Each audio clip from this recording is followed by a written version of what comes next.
नमस्कार. मी पी.एस.आय. अमोल. इन्फिनिटी स्पर्धा परीक्षा अकॅडमीच्या यूट्यूब प्लॅटफॉर्मवरती आपलं सगळ्यांचं स्वागत. आता 2022चं आपल्याला माहीतच आहे की खूप दिवसानंतर पोस्टपॉन होत काही आता फायनली आपलं ग्राउंड आलेलं आहे आणि मला असं वाटतं की 24 मे पासून तर 6 जूनपर्यंत आपलं ग्राउंड आहे. तर तुमची तयारी फार छान झालेलीच असेल, यात काही शंका नाही. आता शेवटचे काही दिवस आहेत आणि सगळ्यात महत्त्वाचं म्हणजे आता तुम्ही स्वप्नांच्या तुमच्या फारच जवळ आलेला आहात. आता फक्त तुमचं एक फिजिकल, त्याच्यानंतर इंटरव्ह्यू आणि तुमचं स्वप्न जे आहे ते पूर्ण होणार आहे. तर हेच आता जे काही शेवटचे दिवस आहेत याच्यामध्ये आपण काय करायला पाहिजे आणि काय नाही करायला पाहिजे, इन जनरल कसं असतं आणि प्रोसेस काय आहे, कसं कसं चेंज आपण काय काय करायला पाहिजे याचा थोडासा आपण आढावा घेऊया. तर आता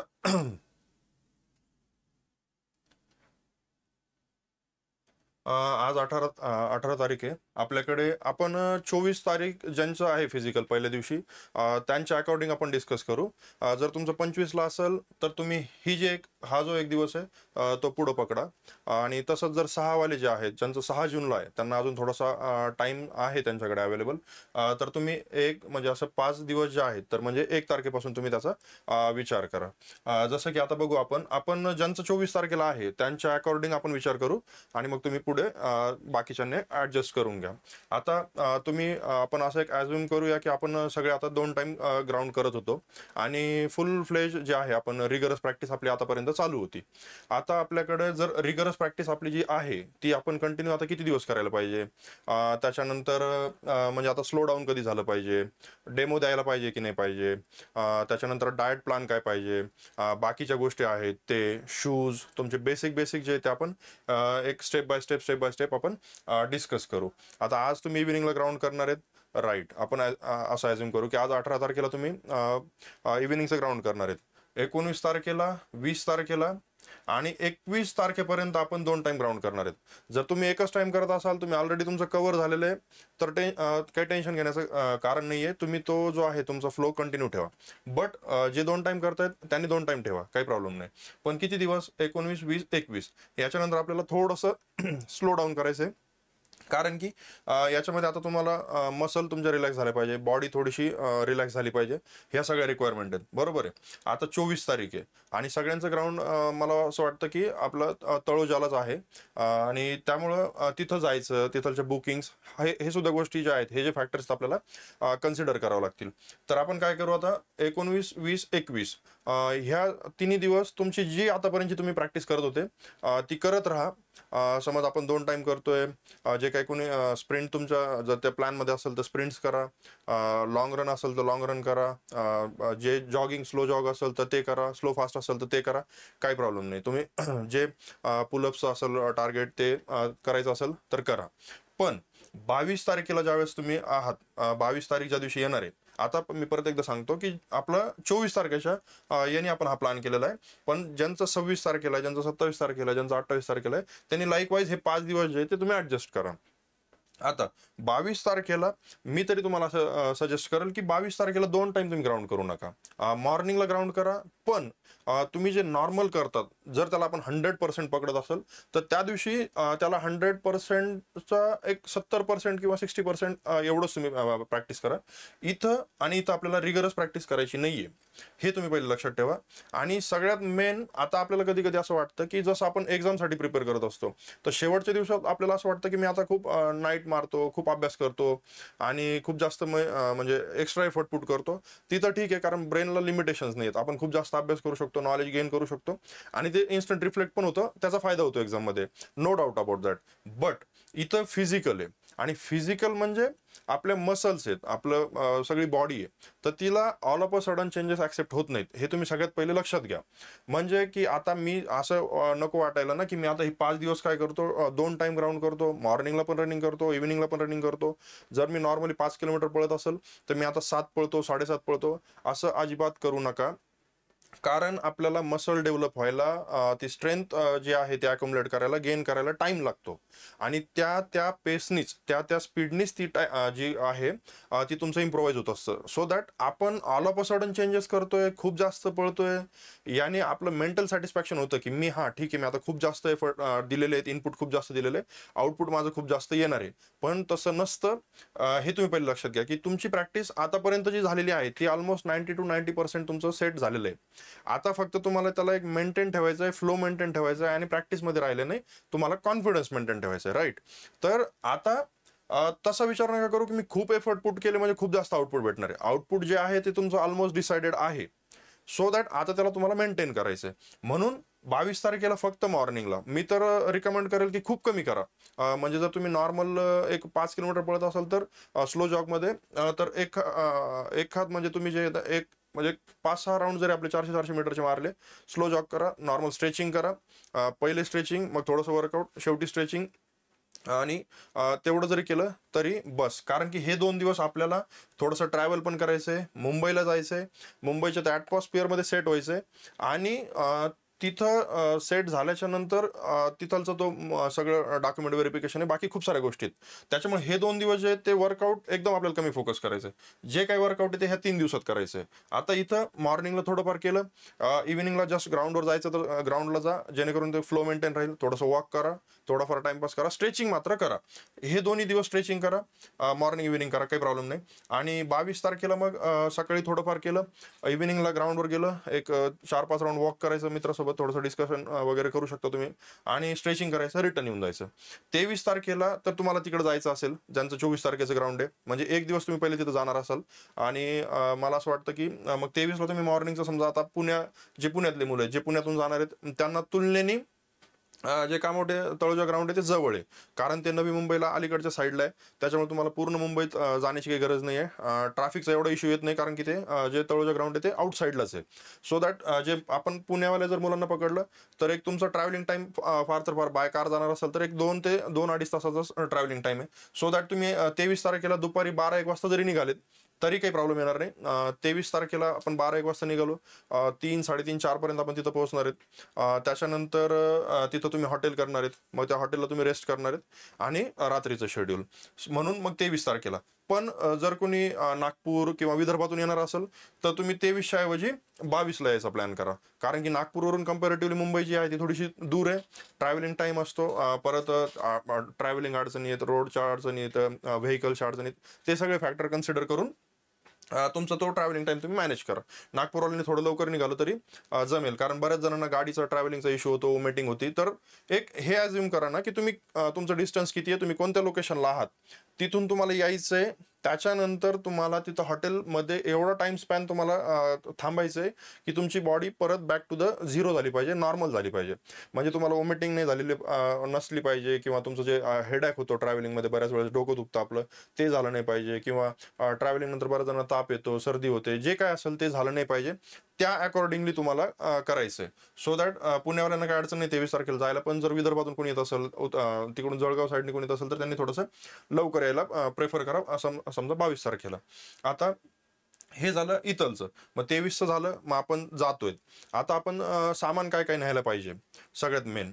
तर तत्पूर्वी त्याच्या पहिले आता याच्यामध्ये ज्यांचं 24 तारखेला ग्राउंड आहे, तर मी तरी असं सांगेल की तुम्ही आता डेमो देण्याच्या भानगडीत पडू नका. जर तुम्हाला असं वाटत असेल की मी थोडासा मला डाऊट आहे, मी 60 क्रॉस करेल की नाही माहीत नाही, किंवा इतके येतील का, रनिंग माझी हे होईल का, कव्हर होईल का, काही प्रॉब्लेम नाही. आता आपल्या सगळ्यांचं सगळं ग्राउंड कव्हर होणार आहे, काहीच कोणाला अडचण येणार नाही आहे, सगळं चांगलं घडत जाणार आहे. जस्ट आता आपल्याला काय करायचं आहे, स्वतःवरती खूप विश्वास ठेवायचा आहे, एक जो आत्मविश्वास आहे आपल्याला सिच्युएशनला फेस करायचं आहे. सो दॅट आता 24 तारखेवाल्यांनी डेमो देण्याच्या भानगडीत मला तरी वाटतं पडू नका. कारण की डेमो देताना आपण एक दिवस पहिले बॉडी रिलॅक्स करतो, थोडंसं प्रेशर असतं, मेंटल प्रेशर असतं, परत तिथं मग एक भीती पण असते की जाईल की नाही जाईल, माझं कव्हर होईल का, मग जर नाही झालं तर मी काय करू, एक फिअर फॅक्टर असतो. सो दॅट मला असं वाटतं की आता तुम्ही थोडंसं निवांत राहा, म्हणजे पीस जो आहे तो तुम्ही ठेवा, पॅनिक होऊ नका अजिबात. जेणेकरून काय ना, डेमोमुळं जर अचानक असं होऊ शकतं की डेमोत टाईम वाढून आला, आपण डिप्रेस होऊ शकतो, डिमोटिवेट होऊ शकतो. म्हणून मला असं वाटतं की 24 तारखेवाल्यांनी डेमोच्या भानगडीत पडू नका. ज्यांचं मला असं वाटतं की आता 1 तारखेच्या पुढे जे आहेत त्यांना थोडासा टाइम आहे, तर ते विचार करू शकता की म्हणजे मी डेमो देऊ का? कारण की तुम्हाला करेक्शनला स्कोप आहे. समजा आपण असं अझ्युम करू की 6 तारखेला ज्यांचा जे आहे ग्राउंड, तर त्यांना आज जरी त्यांनी डेमो दिला, तरी मला असं वाटतं इम्प्रूव्हमेंटला त्यांच्याकडे ऑलमोस्ट एक 13-14 दिवस आहेत. 13-14 दिवसात ठीकठाक इम्प्रूव्हमेंट होऊ शकते. चांगल्या प्रकारे इम्प्रूव्हमेंट होऊ शकते. सो दॅट 5 तारखेवाले, 4 तारखेवाले, 6 तारखेवाले डेमोचा विचार करू शकता. पण 24 तारीख, 25 तारीख, 26 तारीख यांनी डेमो आता द्यायला नाही पाहिजे असं मला तरी वाटतं. बाकी तुम्हाला जसं योग्य वाटेल तुम्ही करू शकता. पण डेमो शक्यतो तरी अवॉइड करा. तुमची खूप छान प्रॅक्टिस झालेली आहे आणि तुम्ही एफर्ट टाकलेले आहेत. आपण सगळेजण खूप मेहनत करत असतो. त्याच्यामुळे तुम्हाला यश भेटणारच आहे. म्हणजे तुम्ही ग्राउंड कव्हर करणार आहेत आणि 60 मार्क्सचंच आहे. इझी आहे. जास्त पॅनिक न होता जरी केलं तरी बरंच छान ग्राउंड येतं. मुलं खूप मार्क्स मारतात. तिथलचं एन्थुझियाझम जे आहे ते वेगळं असतं. त्याच्यामुळे गोष्टी घडतात. आता आपण परत तिथं जाऊया की 23 तारखेला आपण इथून निघालो आणि आपण एक असं समजा की 24 तारखेवाल्यांना 23 तारखेच्या 4 वाजेपर्यंत किंवा 3 वाजेपर्यंत तुम्हाला तिथं पोहोचायचं आहे. जेणेकरून तुम्ही 2-3 तास तिथं रेस्ट करणार आहेत. मग इव्हिनिंगला वाटलंच तर एक 23च्या इव्हिनिंगला तुम्ही जाऊन एक ग्राउंडला जाऊन येऊ शकता. तिथं एवढं स्ट्रिक्ट नाही आहे. त्यामुळे तुम्ही ग्राउंड बघू शकता. जे ग्राउंड आहे, एक्झॅक्ट ग्राउंड, ते पुलअप्सचे जे बार्स आहेत, लाँग जम्पचा जो तो आहे तो डेक, तिथं तुम्ही बघू शकता. जेणेकरून तुम्हाला पहिले थोडासा अंदाज येईल की हां, एवढं एवढं ग्राउंड आहे. खूप आणि ग्राउंड खूप छान आहे. मातीचं ग्राउंड आहे ते. अजिबात तिथं दगड वगैरे नाही आहे. त्याच्यामुळं रनिंगसाठी पण सुटेबल आहे, आपल्या पायांसाठी पण सुटेबल आहे. आणि जे ओव्हरऑल ग्राउंड जे तळोजाचं ते खूप छान आहे. मुंबईची ह्युमिडिटी वगैरे जे आहे त्याचा एवढा फरक पडत नाही, कारण की थोडंसं ते अलीकडच्या साईडला आहे. त्याच्यामुळे त्याच्याबद्दल हे करू नका की मुंबईचं वातावरण मला सूट करेल का, मग तिथं मला जास्त ह्युमिड तर नाही होणार ना, गरमी तर नाही होणार ना. थोडंफार ठीक आहे, होईल. बट अलीकडच्या साईडला असल्यामुळे एवढा प्रॉब्लेम येत नाही. क्राऊड पण नाही आहे. खूप निवांत लोकेशनला जे आहे ते साईडला आहे थोडंसं. त्याच्यामुळे तुम्हाला त्याचं ग्राउंडची चिंता करू नका. कारण आमचं 2021चं पण ग्राउंड जे आहे ते तळोजाला झालेलं आहे.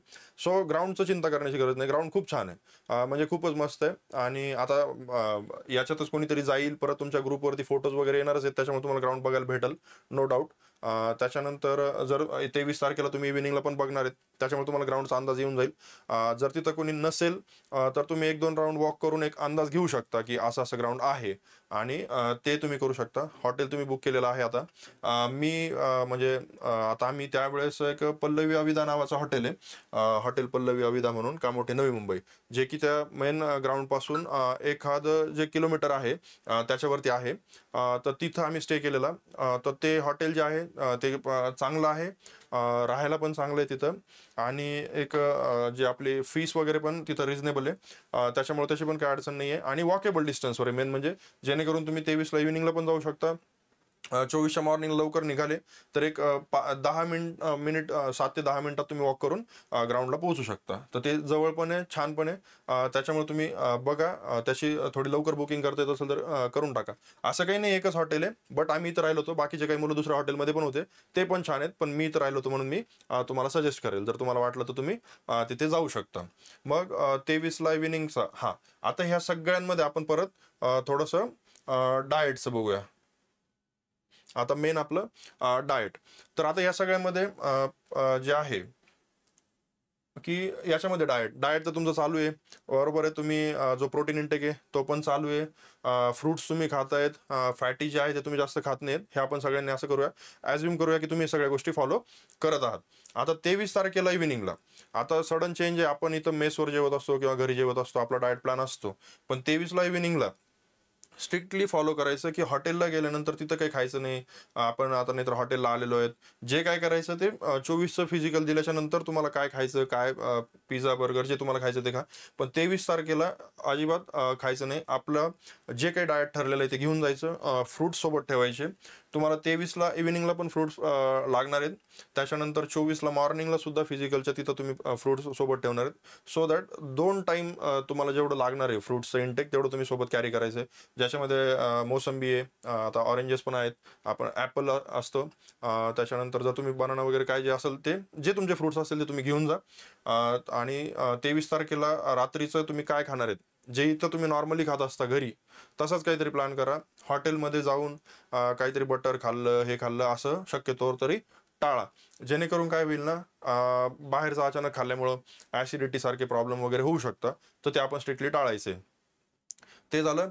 त्याच्यानंतर आता मेनली डाएट तर तुमचं इथं पण चालूच आहे. जे काही तुम्ही प्रोटीन वगैरे घेताय, कोणी मला वाटतं प्री वर्कआउट पण घेत असता मुलं, तर ते तुमचं जे हे चालू आहे. आणि सगळ्यात इम्पॉर्टंट म्हणजे 24 तारखेला ज्यांचं ग्राउंड आहे, ग्राउंडच्या दिवशी आपण काहीही वेगळं करणार नाहीत. जे आपण डे टू डे करत असतो, जे मॉर्निंगला आपण जर तुम्ही 5 वाजता उठत असाल तर 5लाच उठा. त्याच्यानंतर तुम्ही एक फ्रूट खात असाल वर्कआउटला जायच्या पहिले किंवा डेट्स खात असाल तर डेट्स खा. चेंजेस करू नका. All of a sudden body accept करत नाही. परत ॲसिडिटी वगैरे काही जो होत असेल, म्हणजे होईल तर प्रॉब्लेम क्रिएट होईल. सो दॅट जे तुमचं चाललेलं आहे, जे तुम्ही युजली करत असतात तेच करा. डाएट तुमचा जो नॉर्मल चाललेला आहे तोच चालू द्या. काहीतरी ग्राउंड आहे, एक स्पेशल इव्हेंट आहे, महत्त्वाचा इव्हेंट आहे, माझं फिजिकल आहे, म्हणून आपण काय करतो बऱ्याच वेळेस वेगळं काहीतरी करायचं बघतो, किंवा रात्री लवकरच झोपायचा प्रयत्न कर, किंवा सकाळी थोडंसं लवकरच उठ. असं होता कामा नये. जे तुमचं रुटीन आहे ते तुम्ही फॉलो करा. डेफिनेटली तुम्हाला आउटपुट जास्त भेटेल. ट्रस्ट मी, तुम्हाला आउटपुट जास्त भेटणार आहे. फक्त वेगळं काय करा. आणि माझी एक सगळ्यांना रिक्वेस्ट राहील, हे बघा आपल्याला 60च मार्क्सचं ग्राउंड आहे. 60 मार्क्स मिळवणं खूप कम्पॅरेटिव्हली सोपं आहे. आणि आपलं सगळ्यांचं ग्राउंड खूप छान प्रॅक्टिस आपण केलेली आहे. लास्ट टाइमच ग्राउंडची डेट्स आलेले होते, त्याच वेळेस आपण प्रिपेअर्ड होतो. त्याच्यानंतर ग्राउंड पोस्टपोन झालेलं आहे, तर तो जो आपल्याला भेटलेला आहे तो एक्स्ट्रा बोनस आपल्याला भेटलेला आहे, बरोबर आहे. तर तुमचं ग्राउंड खूप छान झालेलं आहे. 60 मार्क्स तुम्हाला पडणार आहेतच. त्याच्यात उगाच सेन्स ऑफ सिक्युरिटी म्हणा, किंवा हे बघा अजून एक आहे ना, की सगळेजण म्हणत असता म्हणजे ग्राउंडवरती, की तुम्हाला जेवढे मार्क्स फिजिकलला चांगले आहेत तर तुम्हाला त्याचा इम्पॅक्ट पडणार आहे इंटरव्ह्यूवरती चांगला, आणि मग तुमचे मार्क्स वाढून येणार आहेत. ठीक आहे, थोड्याफार प्रमाणात ते सत्य असेलही त्यात, म्हणजे की असं मी म्हणणार नाही की ते पूर्णतः चुकीचंच आहे. थोडंफार सत्य आहे. पण जर तुमचं ग्राउंड आता 70 चाललेलं आहे, तर मला उद्या इंटरव्ह्यूला खूप जास्त फायदा होईल आणि मला नाहीतर मार्क कमी पडतील, म्हणून बॉडी स्ट्रेच करू नका ह्या 5 दिवसात. जेणेकरून तुम्हाला जे काही 70 मार्क 72 मार्क पडणार होते, तुम्ही इंज्युअर होणार आणि ते पण तुम्हाला भेटणार नाही, आणि पर्यायाने तुमचं असं देव न करो पण तुम्हाला मग इंटरव्ह्यूज द्यायला भेटणार नाही. त्याच्यामुळं जे काही 60च्या अबोव होत आहेत, 61 पडूत 62 पडूत, जर तुम्हाला ऑलरेडी 100-90 पडत असेल तर यू आर बेस्ट, तुम्ही तर काही विचार करण्याची गरज नाहीये. पण तुमचं जर ग्राउंड कमी आहे, तर सगळेजण म्हणत असतात ग्राउंडवरती, तुमच्या पण ग्राउंडवर डिस्कशन चालूच असेल की जेवढे ग्राउंडला जास्त मार्क्स असतील तेवढा इंटरव्ह्यूला फायदा होतो. होतही असेल, पण असं काही नाहीये. मला तर इंटरव्ह्यूला त्यांनी एकही प्रश्न विचारला नाही की तुझं ग्राउंड किती होतं किंवा काय होतं, रनिंग किती मध्ये मारली, काहीच विचारलेलं नाहीये. त्याच्यामुळे ते बॉदर करू नका. फक्त ग्राउंड क्वालिफाय करण्याचं डोक्यात ठेवा. जर तुम्हाला 100 पडत असेल तर काही प्रॉब्लेम नाही, तुम्ही 100 घ्या. पण 61 जरी पडत असतील, 61 जरी येत असतील तरी काय अडचण नाही. तुम्ही त्याच्यावरती फोकस करा. इंटरव्ह्यूचं प्रिपरेशन आपल्याला नंतर परत करायचं आहे. त्याच्यानंतर तुम्हाला इंटरव्ह्यूला सुद्धा खूप जास्त तुम्ही अभ्यास केला तर मार्क्स ॲम्प्लिफाय होता. त्याच्यामुळं उगाचच म्हणजे की 5 दिवसात मी खूप आता हे करतो आणि ते मार्क्स वाढवतो, नाहीतर मग सगळेजण तर म्हणता इंटरव्ह्यूवरती निगेटिव्ह इम्पॅक्ट होतो. काही निगेटिव्ह इम्पॅक्ट होत नाही. ज्यांना कमी येतात, ज्यांना फिजिकलला 61-62 मार्क आले त्यांना सुद्धा 25-25, 26-26 इंटरव्ह्यू आलेले आहेत. आणि ज्यांना 100-100 फिजिकलला आले त्यांना सुद्धा 20-20 इंटरव्ह्यूला आलेले आहेत. त्याच्यामुळे त्याचा आणि याचा एवढा संबंध नाहीये. म्हणून तुम्ही एक्स्ट्रा स्ट्रेच करू नका की जेणेकरून आपल्याला मार्क्स इथं मिळवले तर तिथं होईल. तसं काही नाहीये. थोडंफार प्रमाणात सत्य येते, पूर्णतः नाहीये. त्याच्यामुळे तुम्ही फक्त स्ट्रेच करू नका. आणि ह्या सगळ्या 5 दिवसात आपल्याला सगळ्यात मेन जपायचं ते इंजुरीला. आणि एक मी तो मुद्दा विसरलो, की ह्या बॉडी स्ट्रेच आपण करतो आणि ॲट द लास्ट डे आपल्याला असं वाटतं की ना आपण ते एक्स्ट्रा इंजेक्शन्स वगैरे घेतो, जे की शक्यतो टाळा. आता ते परमिशन तर नाहीच आहे तिथं, टेस्ट वगैरे ते आहे त्यांच्या नियमावलीमध्ये, ते तुम्ही बघून घ्या. पण मला असं वाटतं इंजेक्शन वगैरे काही घेण्याची गरज नाही आहे. सगळ्यात मेन उगाचच कधी आपण घेतलेलं नसलेलं आहे, तुम्ही घेतलं, टेस्ट जर झाली तर ती परेशानी. आता आमच्या वेळेस टेस्ट तर झालेली नाही आहे, पण ह्या वेळेसचं मला आयडिया नाही. आणि जर तुम्ही इंजेक्शन घेतला, आता लास्ट टाइम असंच ते आमच्या घेतलेलं, तर त्यांना ते डोक्यात मुंग्या येणं, थोडंसं चक्कर येणं, वोमिटिंग होणं, यासारखे प्रकार पण घडलेले आहेत. आणि असंही देखील झालेलं आहे की त्यांनी ते खूप जास्त मार्क्सना ते घेतलं आणि त्यांचं ग्राउंडच क्वालिफाय नाही झालं. जो 800 मीटरचा ट्रॅक आहे तो त्यांचा कम्प्लीट नाही झाला. कुठंतरी ते 600 मीटरवरतीच त्यांचं ते दम लागून ते खाली पडून गेले, किंवा चक्कर आली, डोक्यात मुंग्या आल्या.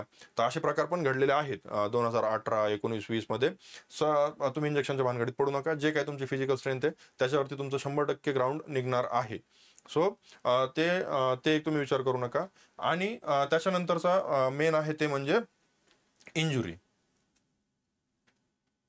डेमोचं आपण बोललो की जे 24 वाले आहेत त्यांना डेमोचं नाही, तुम्ही पुढे जर असताल तुमची तारीख 5-6 वगैरे, तुम्ही डेमोचा विचार करू शकता, जेणेकरून तुम्हाला इम्प्रुव्हमेंटला स्कोप आहे. 24 वाल्यांनी का नाही करायचं, त्यांना इम्प्रुव्हमेंटला स्कोपच नाही आहे. उगाच तुम्ही आज डेमो देणार, तुमचे मार्क्स जर कमी आले एक्सपेक्टेशन्स पेक्षा, तुम्हाला वाटते की 80 मार्क्स यायला पाहिजे आणि तिथं 60-65 झाले, तर तुम्ही चेंजेस काहीच नाही करू शकणार. बी लॉजिकल आणि बी प्रॅक्टिकल, की तुम्ही चेंजेस काहीच नाही करू शकत. आज तुमचं जर ग्राउंड 52 मार्क्स आहे, 50 मार्क्स आहे, तुम्ही काय 4 दिवसात असं होणार नाही की तुम्ही 90 मारलं आणि 95. ते फिजिबल नाही आहे, ते प्रॅक्टिकली पॉसिबल नाही आहे, कारण आपल्या बॉडीला लिमिटेशन्स आहेत, राईट. त्याच्यामुळे ते असं नाही होणार की तुम्ही पटकन गेले आणि 5 दिवसात खूप वर्कआउट केलं आणि झालं, असं होत नसतं. जे काही आहे ते आता तुमचं सेट झालेलं आहे. त्याच्यामुळे असं आहे ना की आता तुम्ही 24 वाल्यांनी शक्यतो डेमो अवॉइड करा. जर चांगले मार्क आले तर कॉन्फिडन्स येईल, पण same time at the same time जर मार्क्स एक्सपेक्टेशनपेक्षा कमी आले ना, तर फार तुमची परेशानी होऊ शकते. आणि अंडर कॉन्फिडन्स जर झालं तर जे तुमचं मेन ग्राउंडला जे काही ग्राउंड निघणार होतं एन्थुझियाझममध्ये म्हण, बाकीच्या मुलांच्या पुशमुळे, तर ते सुद्धा तुमचं होणार नाही. त्याच्यामुळे डेमोच्या भानगडीत अजिबात पडू नका. 24 वाल्यांनी ज्यांचं खाली आहे ते देऊ शकता. परत आपण इंजुरीचं म्हणत होतो. हा, तर सगळ्यात मेन आहे की 19-20 आपल्याकडे 5च दिवस आहेत. आपण आता बऱ्याच वेळेस सगळ्या मुलांच्या बाबतीत होतं की हा खूप जवळ आले, दुसरा पळतोय म्हणून आता आपण पण त्याच्यासोबत पळतोय, एक्स्ट्रा स्ट्रेच करायला जातो. मला तर 5च राऊंड मारायचे होते पण त्याने 8 मारले म्हणून मी आता 9 मारतो, मग मी 4 एक्स्ट्रा मारतो. परत मी आता पुलअप्स बार जे आहे त्याला डेड हँग पण करतो, जिम पण मारतो. असे प्रकार पण घडतात, कारण आपल्याला असं वाटत असतं की सगळे करताय आणि ते जे पिअर प्रेशर त्याच्यामध्ये आपण स्वतःला स्ट्रेच करायला जातो. पण अजिबात तसं करू नका. सगळ्यात मेन आहे तुमची इंजुरी. कारण तुम्ही ग्राउंडच्या दिवशी काहीही केलं तरी काही प्रॉब्लेम नाही. तुम्ही पळाले, थोडंसं तुम्हाला तिथं लागलं, त्यावेळेस तुमचं ग्राउंड कंप्लीट झालेलं असेल, तुम्ही ती लाईन क्रॉस केलेली असेल, तुमचा इंटरव्ह्यू होईल, तुम्हाला पोस्ट भेटेल. पण आज तुम्ही एक्स्ट्रा स्ट्रेचिंगच्या नादात जर तुम्ही एक्स्ट्रा आवर्स दिले, खूप पळाले किंवा डबल वर्कआउट केलं, असे प्रकार घडतात. माझा स्वतःचा मित्र होता, त्याला जात होतं ग्राउंड चांगलं 75-80 पर्यंत जायचं, पण त्याला असं वाटलं की मी आता खूप जवळ आहे तर चांगलं करतो. शेवटचे 7-8 दिवस त्याने 2 टाइम ग्राउंड केलं आणि त्याला नीला इंजुरी झाली. जस्ट ग्राउंडच्या 2-3 दिवस अगोदर त्याचं ग्राउंड निघालं नाही. त्याला अनफॉर्च्युनेटली तिथं पळता पण नाही आलं नाही, पोस्ट गेली. मेन्सला स्कोअर चांगला असताना देखील. त्याच्यामुळं स्ट्रिक्टली काही पण करा, पण आता एक्स्ट्रा स्ट्रेच करू नका. नॉर्मल तुमचं जे वर्कआउट आहे ते तुम्ही चालू ठेवा. आपल्याला सगळ्यात मेन इंजुरी, अजिबात इंजुरीला हे करायचं, प्रिव्हेंट करायचं होऊ द्यायची नाही, पूर्ण काळजी घ्यायची.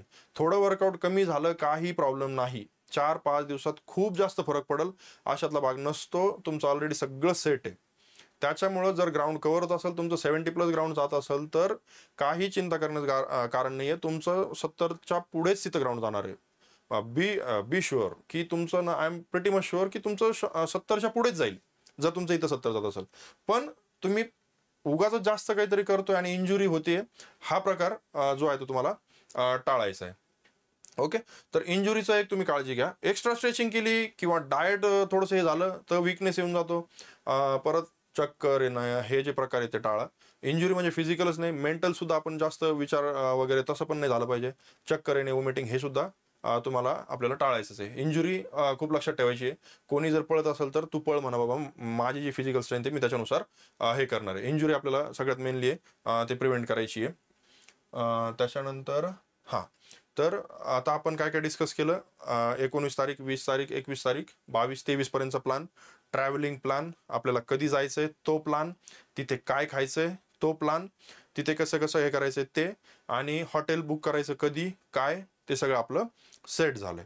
आता बरोबर आहे, ज्यांचं डिस्टन्स जास्त आहे ते लवकर निघणार आहेत, जे जवळ आहेत ते थोडे उशिरा निघाले तर काही अडचण नाही. पण आपल्याला 23 तारखेच्या 3-4 वाजेपर्यंत तिथं पोहोचायचं असं आपल्याला प्लॅन करायचा आहे, जेणेकरून आपल्याला रात्री पूर्ण प्रॉपर रेस्ट भेटणार आहे, तुमचा प्रॉपर आराम होणार आहे, तुम्हाला बेटर फील होणार आहे आणि तुम्ही ग्राउंड पण बघून येणार आहे. इथपर्यंत आपण आलो.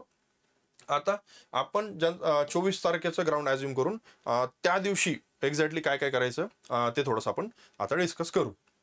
24 तारखेला मला असं वाटतं 6 वाजता वगैरे ते मॉर्निंगला आपल्याला तिथं बोलवता, बरोबर आहे. मग आपण जर समजा आता पल्लवी अविदा 10 मिनिटाचा वगैरे तो रोड आहे, रोड स्पॅन, तर मग आपण आता आम्ही त्यावेळेस समजा 5 वाजता वगैरे आम्ही उठलो, थोडंसं फ्रेश वगैरे झालो. त्याच्यानंतर मग जे काय आपलं डेट्स वगैरे खायचे होतं ते खाल्लेले आहेत आपण समजा.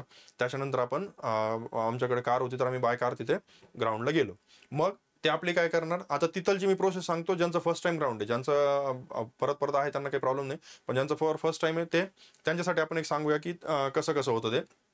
तर सकाळी ते आपल्याला 6 वाजता बोलवतं. आपण एक साधारणतः 5:50 म्हणा किंवा त्या अराउंड तिथं ग्राउंडला जायचं. मेन गेटवरती ते आपली एक लाईन बनवता. त्याच्यानंतर तिथं तुमचं ते मला वाटतं हॉल तिकीट चेक करता, मध्ये सोडता. जे काही तुमचे पॅरेंट्स असतील, कोणी सोबत असेल, त्यांना तिथून गेटमध्ये अलाव केलं जात नाही. साधारण 6 वाजता ते आपल्याला मध्ये सोडता सगळी लाईन. अजिबात पॅनिक व्हायचं नाही, टेन्शन घ्यायचं नाही. आपलं ग्राउंड कव्हर होणार आहे. मध्ये गेलो, त्यांनी आपलं परत डॉक्युमेंट वगैरे चेक केलं. मग मेन जे ग्राउंड आहे त्याचं, आता हे तुमचं समजा हा तो रोड आहे, हे ते मेन गेट आहे. इथून तुम्हाला ते मध्ये सोडणार. हे तुमचं ते ग्राउंड आहे. आणि इथं मग ते तुम्ही ते मला वाटतं ते झेंडावंदनचं जे आहे ते इथं कुठेतरी आहे. आणि इथं त्या स्टेअर केस आहेत, इथं आपल्याला ते बसवतात. बरोबर आहे. मग आता इथं आलो आपण. आता ह्या दिवशी आपल्यासोबत काय काय असेल बरं, तर फ्रुट्स असणार आहेत. बरोबर आहे. त्याच्यानंतर हां, मेनली आता आपल्याला फ्रुट्स एक असणार आहे. आणि आता सध्या उन्हाळा सुरू आहे. बरोबर आहे. बॉडी डिहायड्रेट होते. त्याच्यामुळं आपल्याला आजपासूनच 19 तारखेपासून, म्हणजे आजपासून आपल्याला वॉटर इंटेक खूप जास्त ठेवायचं आहे. म्हणजे खूप म्हणजे आपण ज्याला म्हणतो ना, बॉडी अजिबात डिहायड्रेट झाली नाही पाहिजे. उन्हाळा जास्त आहे तर पाणी कंटिन्युअसली पित राहा आणि खूप पित राहा. काही प्रॉब्लेम नाही. आपल्याला वॉशरूमला जास्त जायला लागलं तर काही प्रॉब्लेम नाही आहे. कारण की डिहायड्रेट बॉडी झाली नाही पाहिजे, जेणेकरून आपल्याला पुढं त्याचे बाकी जे कॉन्सिक्वेन्सेस आहेत ते फेस करायला नाही लागणार. सो दॅट मला असं वाटतं की इथं तुम्ही पर पर्सन 3 लिटर तरी तुम्ही पाणी ना सोबत ठेवायला पाहिजे. कारण की 6 वाजता आपण जातो. आम्ही 6 वाजता मध्ये गेलेलो, तर मला वाटतं 12 ते 12:30 वाजता आम्ही बाहेर आलेलो. पण आमच्या वेळेस हिवाळा होता, त्यामुळे पाण्याचं एवढं नव्हतं. पण आता उन्हाळा चालू आहे, बॉडी डिहायड्रेट कंटिन्युअसली होते. तर मी तसं रिकमेंड करेल की 3 लिटरपेक्षा जास्तच तुम्ही पाणी जे आहे ते, मी म्हणजे 4 लिटर 5 लिटर ठेवलं तरी काही प्रॉब्लेम नाही. पाणी जास्त ठेवा. तिथं पण पाणी असतं, त्याच्यामुळे काही प्रॉब्लेम नाही. डिहायड्रेट बॉडी झाली नाही पाहिजे. वॉटर इंटेक खूप जास्त ठेवायचं आहे. सो दॅट पाणी आपण सोबत ठेवायचे, फ्रुट्स सोबत ठेवायचे. त्याच्यानंतर जर तुम्हाला इन्स्टंट कॅलरीज जे असतात, त्याच्यासाठी आपण चॉकलेट जे आहेत खूप सारे सोबत ठेवू शकतो. जेणेकरून आपल्याला थोडंसं वीक फील होतंय किंवा थोडंसं पॅनिक वाटतंय, स्ट्रेस वाटत असेल, तर त्या टाइमला तुम्ही जे आहे तर ते चॉकलेट्स खाऊन तुम्हाला इन्स्टंट कॅलरीज मिळू शकतात, जेणेकरून तुम्हाला इन्स्टंट एनर्जी भेटू शकते. त्याच्यानंतर मूवचा स्प्रे असतो, तो आपण सोबत ठेवणार आहेत. टायगर बाम आहे, जे आपण बॉडीला रब करतो, जेणेकरून स्ट्रेचिंग तर आपण करणार आहे बॉडी वॉर्मिंगसाठी. पण जो आपण टायगर बाम आहे तो किंवा मूव जरी आपण लावतो, ते आता सगळे लावतात, तर मग थोडंसं इन्स्टंट आपण आपली बॉडी जी ती वॉर्म होणार आहे. तर सो दॅट ते एक आपल्याला सोबत ठेवायचे. त्याच्यानंतर डॉक्युमेंट जे आहे ते आपलं हॉल तिकीट आहे, आधार कार्ड आहे, आणि किंवा जे काय असेल पॅन कार्ड, ड्रायव्हिंग लायसन्स, ते पासपोर्ट वगैरे, आणि त्याची ओरिजिनल प्लस त्याची झेरॉक्स, ती पण तुम्हाला सोबत ठेवायची. तिथं ते चेक होणार आहे. आणि एवढं आपल्याला जे आहे ते सोबत ठेवायचं आहे. बाकी आपलं शूज तर तुमचा डिसाइडेड आहे, तो तुम्ही घेणारच आहेत. बाकी तुमचा जो काही तिथलचा ड्रेस असेल तो पण तुम्ही घालूनच जाणार आहे, त्याच्यामुळे त्याचा काही प्रॉब्लेम नाही आहे. त्याच्यानंतर इथं आल्यानंतर आता आपल्याला ते लाईनला बसवणार. मग लाईनला त्यांनी बसवलं. त्याच्यानंतर आपण सगळ्यांनी ते सेट करणार. ते नंबर वाईज तुम्हाला क्यूजमध्ये बसवणार. म्हणजे एक रांग, दुसरी रांग, तिसरी रांग, असं जे आहे ते आहे. त्याच्यानंतर इथून तुम्हाला ते सोडणार. मग इथं चेक केले तुमचे डॉक्युमेंट्स. मग इथे कुठेतरी हाईट मेजरमेंट, चेस्ट मेजरमेंट, ते सगळं तुमचं लाईन बाय लाईन होणार. बरोबर आहे. मग इथं तुम्हाला ते बसवणार. तुमच्या एक फॉर्म देणार, तो फॉर्म तुम्ही भरायचा, डॉक्युमेंट व्हेरिफिकेशन करायचं. त्याच्यानंतर इथून तुम्हाला वन बाय वन तुमची इथं चेस्ट चेक करणार, मग तुमची हाईट चेक करणार. बरोबर आहे. तर इथं पण पॅनिक व्हायचं नाहीये की माझी हाईटच बसेल का, माझी चेस्ट बसेल का, मग इन्फ्लेट होईल का, तेवढी सेंटीमीटर जी आहे ती वाढेल का, अजिबात नाही. सगळं होणार आहे, सगळं व्यवस्थित होणार आहे. आणि तुमची हाईट पण बसणार आहे, चेस्ट पण. आपण आता इथपर्यंत आलो आहेत, म्हणजे आता इथून पण पुढे आपण जाणारच आहेत. झालं, मग इथं मेजरमेंट होईल. अजिबात इथं पॅनिक व्हायचं नाही. तिथं ते पोलिसचा स्टाफ असतो, कर्मचारी असतात. एखादा दुसरा जर तुम्हाला थोडा आरोगंट वाटला तर त्याला डोकं लावायचं नाही. ठीक आहे म्हणा, जे तुमचं चाललंय ते चालू द्या. त्यांना काही जास्त उलट उत्तर द्यायचं नाही, आरोगन्सी करायची नाही. आणि तिथून त्यांना आपलं आपलं फक्त जे काय चेस्ट मेजरमेंट आहे ते करायचे, आपलं काम करायचं आणि समोर निघून जायचं. त्याच्यानंतर तुम्हाला ते रनिंगसाठीचे जे सेन्सरचं जे आहे ते आपण पायाला ती लावतो किट, ती भेटते. तर ते जे आहे ते थोडंसं लावताना व्यवस्थित लावा. तिथं 2 गोष्टी लक्षात ठेवा की ते जे सेन्सरचं आहे ते पायाच्या बरोबर साईडला येतंय का ते चेक करा. जर ते अपोजिट साईडला गेलं तर रनिंगच्या वेळेस ते जर सेन्स नाही झालं तर तुमचा टाइम काउंट होणार नाही. तुम्ही किती जरी फास्ट केलं तर तो टाइम नोट डाऊन होणार नाही, आणि पर्यायाने तुम्ही डिस्क्वालिफाय होऊ शकता. सो दॅट ती जी किट आहे ती तिथं कन्फर्म करा त्यांना की कशी बांधायची. तुम्हाला माहित नसेल तर दुसऱ्याला विचारा की कसं बांधायचं. आणि त्याला एक ती रिबिन दिलेली असते व्हाईट कलरची, ती प्रॉपर बांधा. जेणेकरून त्याला जास्त जर टाईट केलं तर ब्लड फ्लो जो आहे तो पायामधला तो आपला स्टक होऊ शकतो. ते जे टाळण्यासाठी तुम्ही जे आहे ते प्रॉपरली बांधा.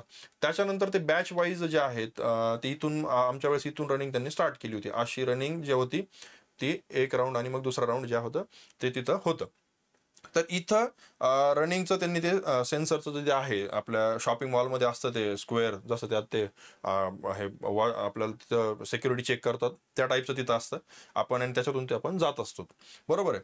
तर मग इथं आता बॅच वाईज मला वाटतं 20ची बॅच 25ची जे काय अकॉर्डिंग ते सेट करतील त्या बॅचेस तुमच्या असणार आहेत. इथून तुम्ही सेन्सर ती किट लावली, त्याच्यानंतर तुम्हाला थोडासा टाइम भेटतो. चिंता करू नका, तुम्हाला थोडासा टाइम भेटतो. ओके. तर इथं पण थोडंसं वॉर्मअप करतच असतो आपण, थोडंसं रिलॅक्स करतो, पण इथं आल्यानंतर प्रॉपर वॉर्मअप थोडंफार करून घ्यायचं. जास्त करायचं नाही खूप, जेणेकरून आपण पहिलेच एक्झॉस्ट होऊन जाऊ आणि पर्यंत तुम्हाला पळायला फरक होईल. असं काही करू नका. नॉर्मल वर्क एकदम वॉर्मअप करा, जेणेकरून बॉडी वॉर्म झाली पाहिजे.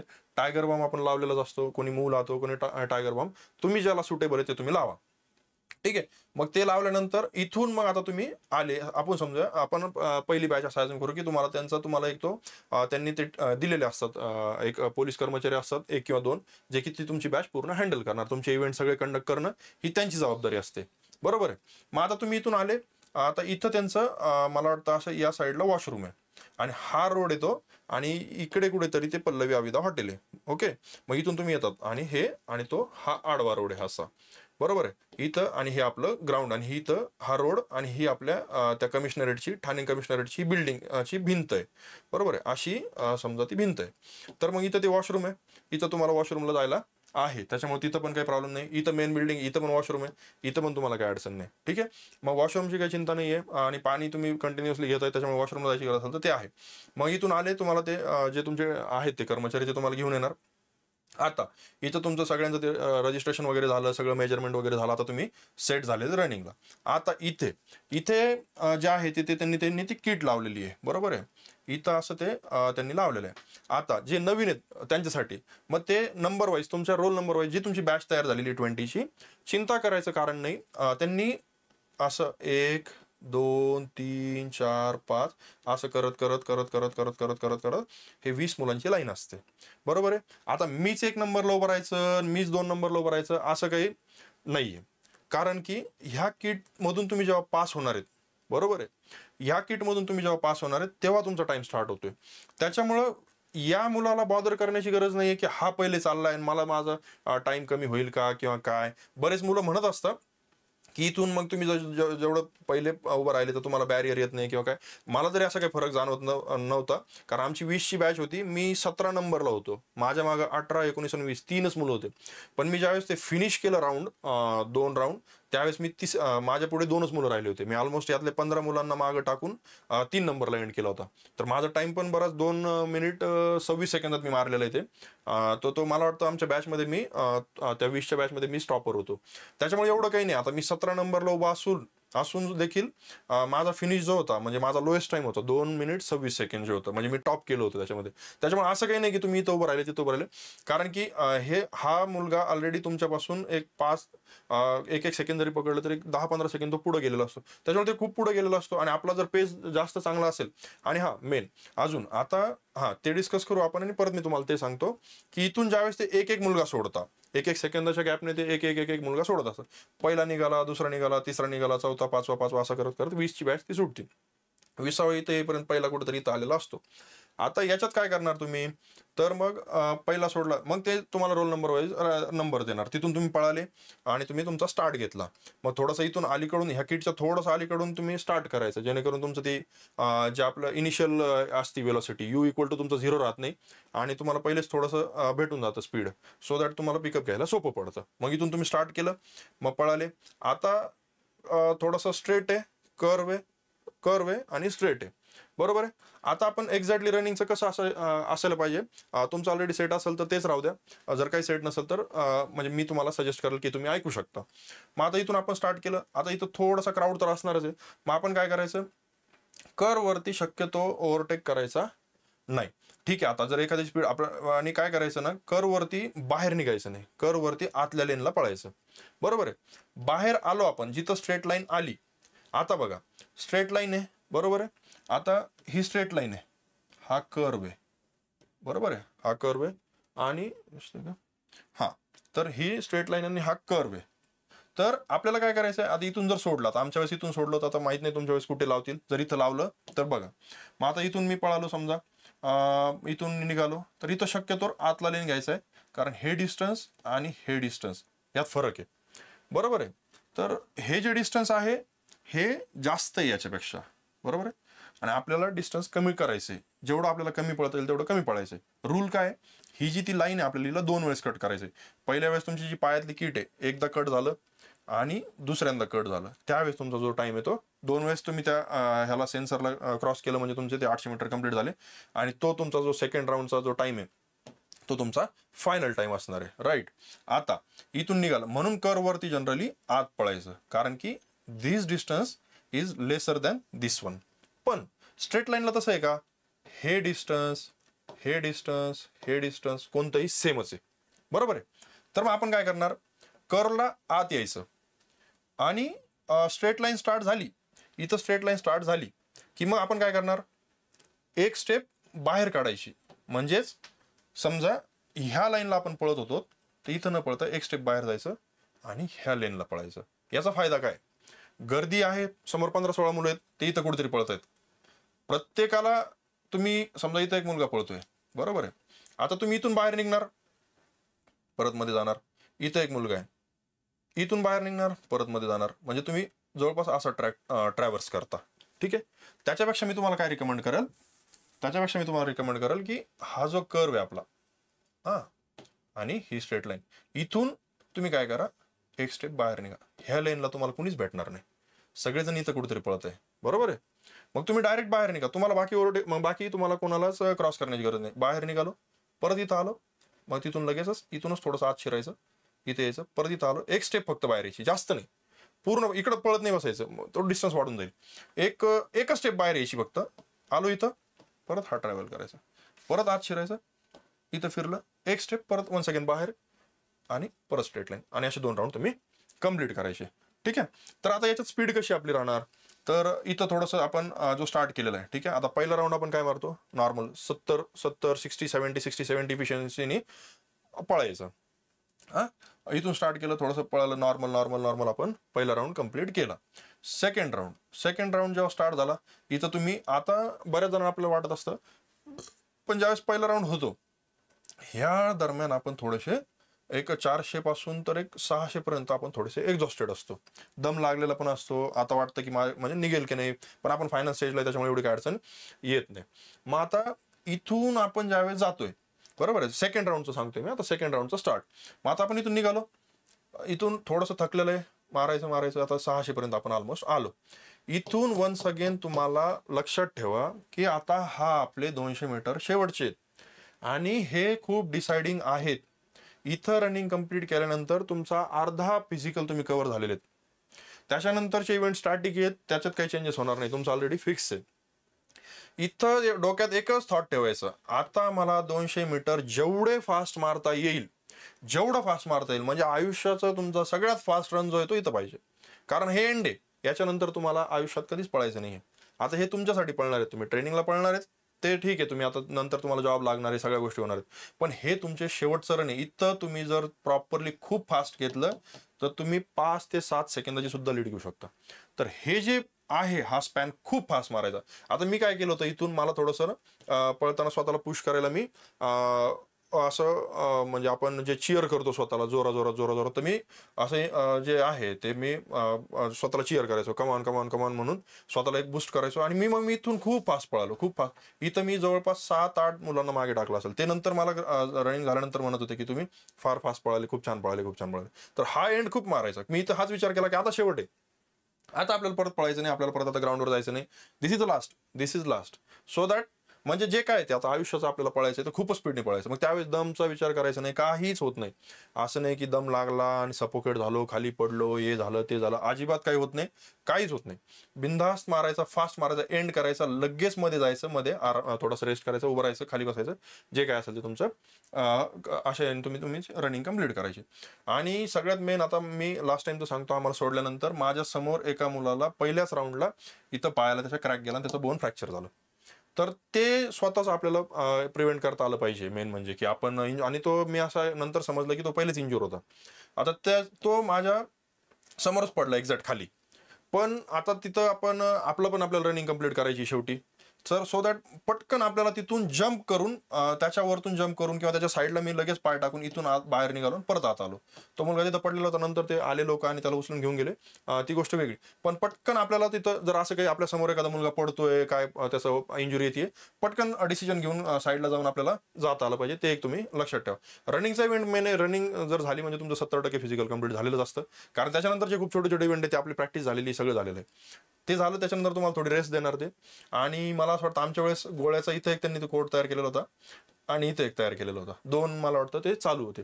लगेच तिथं झाल्यानंतर थोडासा आपल्याला ब्रेक भेटतो. इनफ ब्रेक भेटतो. त्याचा तुम्ही विचार करू नका की टाइम भेटेल का, मला रिलॅक्स व्हायला टाइम भेटेल का, रनिंग नंतर मी खूप एक्झॉस्ट होईल आणि मग मला त्यांनी टाइम दिला नाही तर मग माझे तर मसल अजून रिलॅक्स पण नाही झाले, मी गोळा फेकू शकतो का. अजिबात तसं काही नाही. खूप छान टाइम देतात ते आपल्याला. आणि असं काही नाही पहिल्या बॅचला गेलं म्हणजे त्यांना खूप कमी टाइम भेटला, शेवटच्या बॅचला गेलं जास्त टाइम. काही प्रॉब्लेम नाही, काहीच प्रॉब्लेम नाही. अजिबात अडचण येत नाही. ते लोक पण खूप कोऑपरेटिव्ह असतात. त्यांना पण असं वाटत असतं की यांचं होऊन जावं, कारण की यांनी पण खूप मेहनत केलेली, आपली मेहनत त्यांना माहीत असते. सो दॅट तो तुम्ही विचार करू नका की मग मी पहिल्या बॅचला नाही जात, मी दुसऱ्या बॅचला जातो, तिसऱ्या बॅचला जातो, चौथ्या बॅचला जातो. काहीच अडचण नाही, काही प्रॉब्लेम नाही. त्यांना सुद्धा काळजी आहे आपली. ते तुम्हाला इनफ टाइम देतात. आता मला स्वतःला रनिंग नंतर वॉमिटिंग झाली होती, तर स्वतः DCP सर तिथून चालले होते. त्यांनी मला विचारलं बेटा काय झालं तुला, आणि त्यांनी मला त्यांचं म्हणजे पाणी पण दिलं. त्यांनी मला त्या ॲम्ब्युलन्स पाशी पण घेऊन गेले. ते खूप काळजी घेतात आपली. त्याच्यामुळे त्याची चिंता करू नका की आपल्याला टाइम भेटेल का, गोळा फेकायला ते मला टाइम देतील का. नाही, टाइम भेटतो, इनफ भेटतो. याच्यानंतर इनफॅक्ट आपण पाणी पितो, जे काही ORS वगैरे तुम्ही घेऊन गेलेलं असेल ते पण तुम्ही पिता. सगळं होतं प्रॉपरली. मग तुम्ही येणार शॉर्टपुट पाशी. शॉर्टपुटला 2 गोष्टी लक्षात ठेवायच्यात, ज्या की तुम्हाला माहितीच असेल तसं की ते येताना असं यायचंय. समजा आता ते जे आहे समजा आपण आता हे जे कोर्ट आहे तो ह्याचा पकडू आपण शॉर्टपुटचा. तर येताना फक्त तुम्हाला यायचं इथून असं बरोबर. इथून तुम्ही या लाईन पासून गोळा फेकला, इथं कुठेतरी तुमचा गोळा पडणार आहे आणि जाताना असं जायचंय. ठीक आहे, हे तुम्हाला फॉलो करायचं आहे. अदरवाईज इकडून गेलं असं होऊ नका देऊ. जनरली ते असं म्हणतं की ते फाऊल पकडतं आपला. आणि मग जो पहिल्यांदा फाऊल झाला तर तुम्हाला सेकंड याला तुम्हाला परत प्रॉब्लेम होऊ शकतो की प्रेशर जास्त राहतं, आता जाईल का नाही, स्टॅटिक इव्हेंट आहे, मग नाही गेला तर माझं इथं ग्राउंड क्वालिफाय होईल का नाही. त्यामुळे हे एक रूल फॉलो करा की इकडून यायचं, इथं गोळा फेकायचा आणि प्रॉपरली इथून एक्झिट करा. इकडून केलं तरी चालतं किंवा इकडून केलं, जे काय असेल ते तुम्ही ते इन्स्ट्रक्शन देतात तिथं. त्या इन्स्ट्रक्शन केअरफुली ऐका आणि प्रॉपरली तिथून तुम्ही हे करा. हा पण खूप सोपा इव्हेंट आहे. याच्यात असं एवढं काही नाही. Excuse me.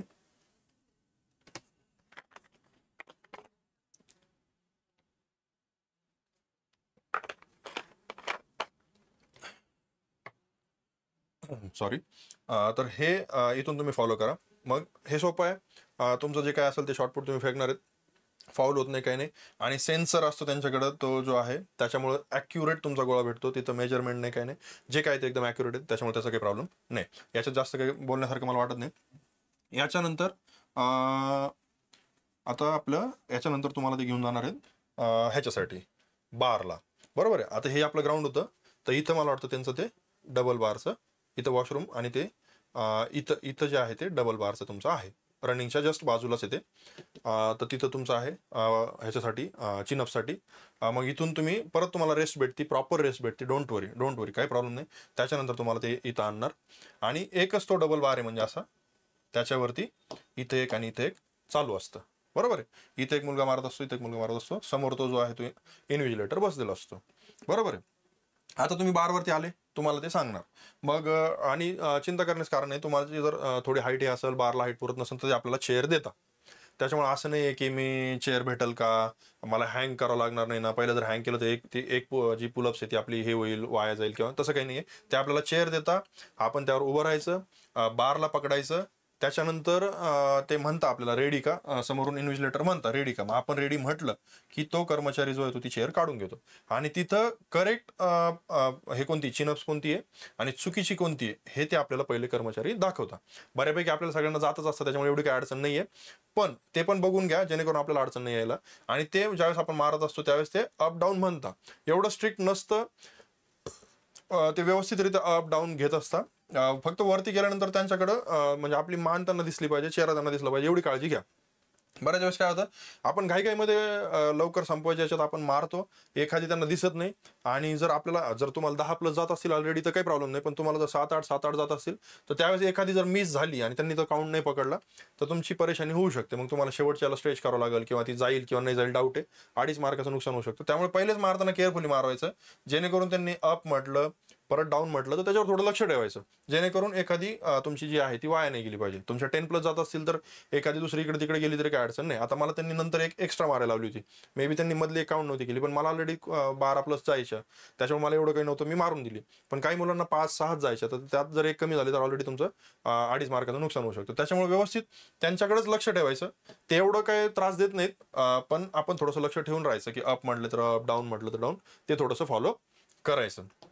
मग झालं डबल बारचं. इथून बार झाला, मग तुमचं चिनअप झालं. आता तुम्हाला परत उडी मारण्यासाठी तुम्हाला ते आपला शेवटचा इव्हेंट जो असतो तो लॉंग जम्पचा असतो.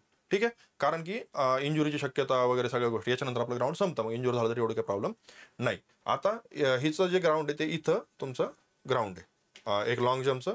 आणि रनिंगचे इथं जे आहे ते इथं एक तुमचं 2 आहे तिथं ह्याचे लॉंग जम्पचे, बरोबर आहे. तर इथं आणि इथं ते आहे.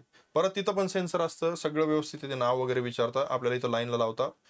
ते मोजायला पण टाइम देतात. त्याचं काय असं हे नका करू की पहिलेच मोजून ठेवतो, लाईन मार्क करतो, काहीच नाही. खूप कोऑपरेटिव्ह, खूप सगळे लोक खूप कोऑपरेटिव्ह असतात. आपल्याला कोणीच काय म्हणत नाही. एखाद दुसरा असलं तर असं मला माहित नाही, पण मला तरी एकही नाही. सगळेजण खूप कोऑपरेटिव्ह भेटले की ते आपल्याला व्यवस्थित म्हणतात.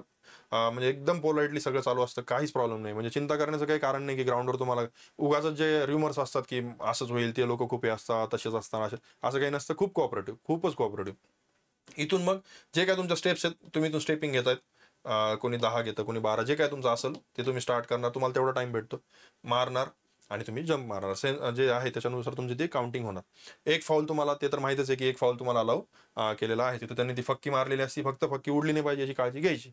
फाऊल झाला तर सेकंड याला आपल्याला खूप जास्त थोडंसं प्रेशर येतं, असं वाटतं यार आता मग काही प्रॉब्लेम येतो का, म्हणून मग पहिलेच मारताना थोडंसं जपून मारायचं.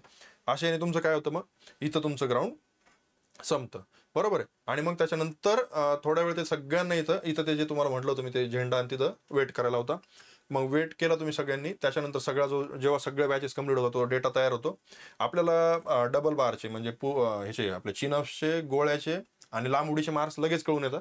रनिंगचे मार्क जे आहेत ते आपल्याला कळत नाहीत, शेवटी सगळ्यात कळलं जातं, कारण की ते टाइम त्यावेळेस तुम्हाला सांगत नाही. मग शेवटी येतं इथं, ते आपल्याला बसून ठेवता. मग ते लोक येतात, तुमचे नाव अनाऊन्स करता आणि तुमचं नाव अनाऊन्स करून तुमचा स्कोअर सांगता की मग रनिंगचा टाइम किती आहे, तुमची हाईट किती आहे, चेस्ट किती आहे, तुम्ही किती चिनअप्स मारल्या. 3 इव्हेंटचे मार्क्स तुम्हाला जागेवरतीच कळतात, त्याच्यामुळे काय अडचण नाही, तुम्ही तिथंच क्वालिफाय झाले का कळून येतं. पण रनिंगचे मार्क्स मात्र शेवटी कळतात. आणि लक्षात ठेवून आवर्जून तिथं जे तुमचे शेवटचा जो पेपर असतो त्याच्यावर तुमचं स्कोअर कार्ड आहे त्याच्यावरती सिग्नेचर करायचं विसरू नका. ती अटेंडन्स असते आपले, ते प्रेझेंटी गरजेची.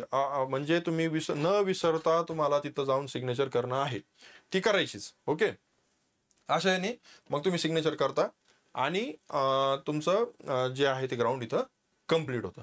ओके, हे आपलं सगळं झालं ग्राउंडचं. मग याच्यानंतर आपण येतो, मग तुम्ही जे काय ते हॉटेलला जा, तुमचं लगेज वगैरे घ्या आणि मग तुम्ही तुमच्या घरी जाऊ शकता. आता हे झालं सगळं ग्राउंडबद्दल. तर याच्यामध्ये आपण थोडंसं त्याला जर एक समअप केलं तर बघा, आपल्याला सगळ्यात मेन काय करायचं आहे, आता थोडंसं स्लो डाऊन व्हायचं आहे. एकच सेकंड.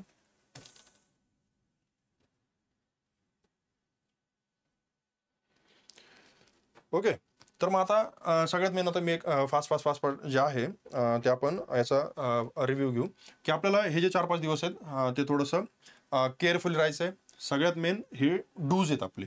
ठीक आहे, तर आपल्याला इंजुरी प्रिव्हेंट करायची आहे. अजिबात हे करायचं नाही आहे, ओव्हर स्ट्रेच करायचं नाही. एक, त्याच्यानंतर निवांत राहायचं आहे. आपण खूप प्रॅक्टिस केलेली आहे, पोलाइटली प्रॅक्टिस केलेली आहे, आपलं सगळ्यांचं होणार आहे, आपण पास होणार आहेत, इंटरव्ह्यूला क्वालिफाय होणार आहेत आणि त्याच्यानंतर आपण PSI देखील होणार आहोत.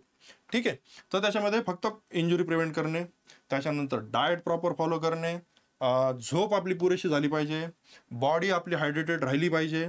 त्याच्यानंतर ट्रॅव्हलिंगमध्ये जी वॉमिटिंग वगैरे होती ती आपण अवॉइड करायची आहे. त्याच्यानंतर इंजेक्शन म्हणा किंवा जे काय तुमचं एक्सटर्नल असतात, आपण हे करतो, इंजेक्ट करतो, त्या गोष्टी आपल्याला करायच्या नाही आहेत. जे मी डे टू डे करत होतो, मी आतापर्यंत करत आलेलो आहे, तेच मी शेवटी पण करणार आहे. ते पण आपल्याला फॉलो करायचं आहे. त्याच्यानंतर ग्राउंडच्या दिवशीच आपल्याला जे आहे ते मी सांगितलेलं आहे, रेस्ट सांगितलेली आहे. 23 तारखेला रात्री काही पण खायचं नाही आहे. त्याच्यानंतर प्रॉपर डॉक्युमेंट्स मात्र विसरायचे नाही आहेत, जे ओरिजिनल आणि ते हॉल तिकीट वगैरे जे आहे ते. त्याच्यानंतर रनिंगला जास्त पॅनिक व्हायचं नाही, लोक खूप कोऑपरेटिव्ह असतात, ते सगळं आपल्याला देतात. ते पण झालं, ग्राउंड झालं. त्याच्यानंतर जे चॉकलेट्स वगैरे ते कॅरी करायचे, टायगर बॉम्ब कॅरी करायचं विसरायचं नाही आहे. पेन किलर सोबत ठेवायचे 2-3, जेणेकरून आपल्याला काही वाटलं तर खायला, जेणेकरून आपल्याला पेन होणार नाही, आपलं ग्राउंडवरती त्याचा इम्पॅक्ट होणार नाही. ठीक आहे. आणि रनिंग लोक कोऑपरेटिव्ह आहेत, काहीच टेन्शन घेऊ नका, तुमचं निघणार आहे. ग्राउंड पण खूप छान आहे. मी म्हणजे पर्सनली मी सांगतो की खूपच म्हणजे मस्त ग्राउंड आहे, की तो आपला टाइम पण खूप छान हे होतं. त्याच्यानंतर सर आलेले 2 एंड करायचं तर ते एक तुम्ही फॉलो करणार आहेत. त्याच्यानंतर हे झालं सगळ्या ग्राउंडच्या टिप्स. आणि हे एक त्याच्यानंतर मी सांगेल की एक सेकंड. त्याच्यानंतर बघा, आता हे आपल्याला जे काही गरजेचं होतं सगळं मी आतापर्यंत सांगितलेलं आहे. आणि मला सगळ्यांना सांगणं राहील की आपण खूप छान प्रॅक्टिस झालेली आहे. चांगलं ग्राउंड द्या. खूप आपण मेहनत घेतलेली आहे. आपण प्री ऑलरेडी क्वालिफाय केलेली आहे, मेन्स क्वालिफाय केलेली आहे. त्याच्यानंतर आपला स्कोअर पण खूप छान आहे. आपण डेफिनेटली 100% आपण होणार आहोत. याच आत्मविश्वासाने आपल्याला ग्राउंडला जायचंय. त्याच्यानंतर ग्राउंड पण त्याच आत्मविश्वासाने द्यायचंय. 100% तुम्ही क्वालिफाय होणार आहात. इंटरव्ह्यू देणार आहात, तुमचा फायनल रिझल्ट येणार आहे आणि तुम्ही PSI 2022 होणार आहात. त्याच्यामुळं अजिबात काळजी करू नका. फक्त आता जे काय आहे ते हे करा, ग्राउंड द्या. Wish you all the best. Thank you.